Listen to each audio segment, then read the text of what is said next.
বান্দার যত অপরাধ, পাপাচার, গুনাহ, অন্যায়, বিচার, এগুলো সব আল্লাহর দরবারে উঠানো হবে। বান্দার সমস্ত বিচারগুলোকে 3 ভাগে ভাগ করা হবে। 3 ধরনের বিচার আল্লাহ রাব্বুল আলামিনের আদালতে কিয়ামতের দিন হবে। এর মধ্যে কিছু আছে বান্দার হক সংশ্লিষ্ট। কারোর আইল ঠেলেছেন, কারোর লাউটা চুরি করে নিয়ে আসছেন, কারোর জমিটা চান্সে সুযোগ পেয়ে মেরে নিছেন, নিজের নামে করে নিছেন। তারা কেউ দেশে থাকে না, থাকে বিদেশে, এই চান্সে দখল করে নিছেন। আছে না নাই? আছে নাকি তালতলা নাই এরকম মানুষ? আছে। এই যে অন্যের অধিকার নষ্ট, অন্যের সম্পদ দখল করা, ভক্ষণ করা, এটা কি হালাল না হারাম? কেমন হারাম? এটা এমন হারাম, এই কাজটা যদি কেউ করে আর দুনিয়াতে যদি এটা দফা রফা না করে, যারটা খাইছে তারটা তার কাছে ফেরত না দিয়া যায়, তো কিয়ামতের দিন এই রকম অপরাধ যেগুলো করা হয়েছে এইগুলোর বিচার সম্পর্কে আল্লাহ বলবেন, এগুলোর ব্যাপারে আমার কোনো ক্ষমা নাই। এগুলো যারটা সে মেরেছে দুনিয়াতে, এখন আখেরাতে তার সাথে বোঝাপড়া করতে হবে। আর কিয়ামতের দিন বাপ ছেলেকে, ছেলে বাপকে ছাড়বে না, স্বামী স্ত্রী, স্ত্রী স্বামী, কেউ কাউকে ছাড়বে না। আল্লাহ বলেছেন, ইয়াউমা ইয়াফিরুল মারউ মিন আখিহি ওয়া উম্মিহি ওয়া আবিহি ওয়া সাহিবাতিহি ওয়া বানিহি। কিয়ামতের দিন সবাই লিকুল্লি মিনহুম ইয়াউমা ইদিন শানুই ইউগনি। প্রত্যেকটা মানুষ সেদিন যার যার জান বাঁচানোর জন্য পাগল পড়া থাকবে। কেউ কাউকে, বাপ সন্তানকে, সন্তান বাপকে পরিচয় দিতে চাইবে না। ভয়াবহতা কোন পর্যায়ে গেলে এটা হবে সেটা চিন্তা করা যায়। সেই দিন ওই যে দুনিয়াতে যাদের হক মেরেছেন, কেউ বলবে না ঠিক আছে ভাই মেরেছো, ঠিক আছে মাফ করে দিই। বলবে ঠিক আছে তখন মেরেছো ভালো কথা, এখন আমি তার বিচার চাই। বিচারে কি হবে? আপনার আমল নামা সওয়াব দিয়ে দিবে। ওয়াজ মাহফিলে গেছেন, সওয়াব কামাই করছেন, আরেকজন আইল ঠেলছেন জমির, আরেকজনের ফসল মেরে দিয়েছেন, আরেকজনের পশুটাকে চান্সে আপনি চুরি করে জবাই করে খেয়ে ফেলেছেন, আপনি কোনোভাবে আরেকজনের হক নষ্ট করেছেন, তাহলে সেক্ষেত্রে আরেকজনের গাছেরটা পেড়ে খেয়ে ফেলছেন, কেউ টের পায় নাই। এই সবগুলোর জন্য আপনার ওয়াজ মাহফিল, আপনার নফল নামাজ, আপনার কোরআন তেলাওয়াত, এমনকি আপনার হজ উমরা, আপনার দান সাদাকা, এই সওয়াবটুকু ওই পাওনাদার যারটা দুনিয়াতে মারছেন আল্লাহ তাকে দিবেন, দিয়া এবার খালি হাতে এই লোকটাকে জাহান্নামে নিক্ষেপ করা হবে। ভাইরা আমার, এই জন্য আর যা করেন মানুষের হক মারবেন না।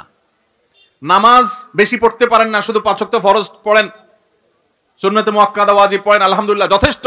আখিরাতে মুক্তির জন্য নফল নামাজ না পড়লেও মুক্তি হতে পারে। কিন্তু যদি নামাজে পড়েন, আইলো ঠেলেন, নামাজে পড়েন, আরেকজনের জমির জিনিসপত্র দখল করেন, আরেকজনের গাছের নারিকেলটা, সুপারিটা, ডাবটা, আমটা, জামটা চান্সে নিয়ে নিছেন, কেউ টের পায় নাই, নিয়ে আইসা খায়া এরপর ওযু করে সুন্দর করে নামাজে চলে আসছেন, আল্লাহু আকবার। ওয়াজ মাহফিল আইসা বসে আছেন সেই দুপুর থেকে, কোনো লাভ হবে? কোনো লাভ হবে? হবে না।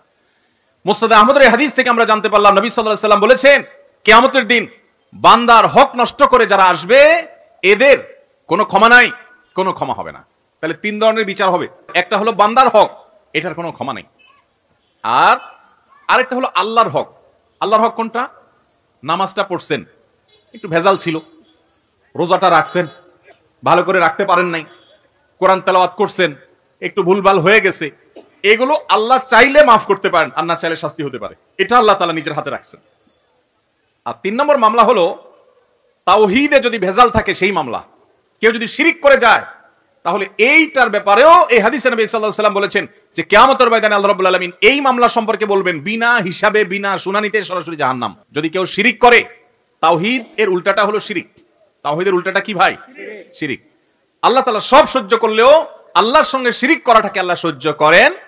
আল্লাহ কোরআনে বলেছেন, ইন্নাল্লাহা লা ইয়াগফিরু আন ইউশরাকা বিহি ওয়া ইয়াগফিরু মা দুনা যালিকা লিমান ইয়াশা। আল্লাহর সঙ্গে যদি কেউ শিরিক করে, আল্লাহ এইটা মাফ করবেন না। তবে শিরিক ছাড়া অন্য কোনো অপরাধ করলে আল্লাহ যাকে ইচ্ছা তাকে মাফ করে দেন। এজন্য ভাইরা, আমরা শিরিক থেকে বেঁচে থাকবো তো ইনশাআল্লাহ।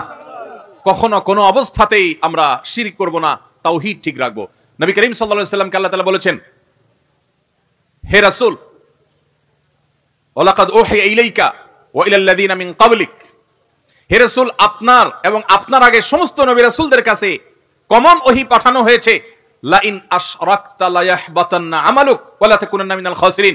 যদি আপনিও শিরকে লিপ্ত হন, নবী তো কখনো শিরকে লিপ্ত হইতে পারবেন না, হবেন না, তিনি তো মাসুম। আল্লাহ তাআলা শুধু বোঝার জন্য বলছে যে যদি শিরকে লিপ্ত হন আপনি, কথার কথা, বা কেউ যদি শিরকে লিপ্ত হয়, লা ইয়াহবাতান্না আমালুক, তাহলে আপনার আমল পর্যন্ত বরবাদ হয়ে যাবে। নবীও যদি নবী শিরকে লিপ্ত হতে পারেন না, যদি শিরকে লিপ্ত হয়, তাহলে আল্লাহ বলেছে আপনার আমলও বরবাদ হয়ে যাবে। যত নামাজ পড়েন, রোজা রাখেন, হজ করেন, ওমরা করেন, দান করেন, সাদাকা করেন, ওয়াজ মাহফিল করেন, ওয়াজ মাহফিল শুনেন, কোরআন তেলাওয়াত করেন, সব বরবাদ হয়ে যাবে যদি আপনি শিরকে লিপ্ত হন, এবং আপনি ক্ষতিগ্রস্ত হয়ে যাবেন, আপনার কোনো লাভ হবে না, আখিরাত পুরো বরবাদ হয়ে যাবে যদি শিরিক হয়। এজন্য তাওহীদ ঠিক রাখতে হবে, শিরিক থেকে বেঁচে থাকতে হবে। নবী করিম সাল্লাল্লাহু আলাইহি ওয়াসাল্লাম বলেছেন, কোন মানুষ যদি আল্লাহর ইবাদতের মধ্যে কোনো পার্টনার সাব্যস্ত না করে, এখানে যদি কেউ কোনো প্রকার শিরিক না করে, কোনো প্রকার আল্লাহর তাওহীদের বিরোধী কাজ না করে, তখন আল্লাহর উপরে আবশ্যক হয়ে যায় এই লোকটাকে জাহান্নামের শাস্তি না দিয়ে জান্নাত দেওয়া। আল্লাহর হক হলো শিরিক ছাড়া আল্লাহর ইবাদত হবে, শিরিক ছাড়া আল্লাহর ইবাদত হবে। এটা কার হক? আল্লাহর হক। আপনি এই কাজটা করছেন তো আল্লাহর মেইন হক আদায় করে ফেলেছেন। আর আল্লাহর এই হক যদি কেউ আদায় করে, তখন বান্দার হক হয়ে যায় আল্লাহর কাছে তাকে জান্নাত দেওয়া। এই জন্য আমরা শিরক থেকে বেঁচে থাকবো তো ইনশাআল্লাহ।